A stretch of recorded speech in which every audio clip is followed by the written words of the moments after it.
It is currently 5:30 a.m. and I have one goal in mind: to catch a trout.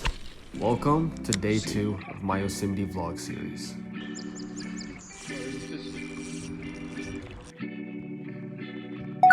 Straight gorgeous. I finished fishing around 8:30 a.m. and decided to have some coffee and yogurt to prep for our hike. We are about to start a little hike. Got my pack, my fishing gear.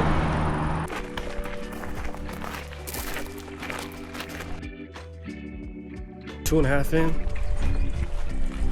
Beautiful. Caught a fish.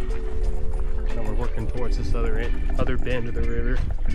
After a 4-mile hike, we drove to the closest lake and I saw these fish right at the bank. They're carp.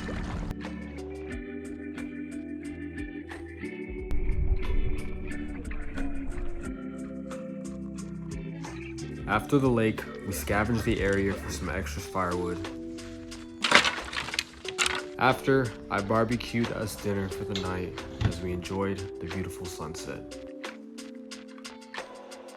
Alright guys, it's like 9:30. We got a big day tomorrow. Big day.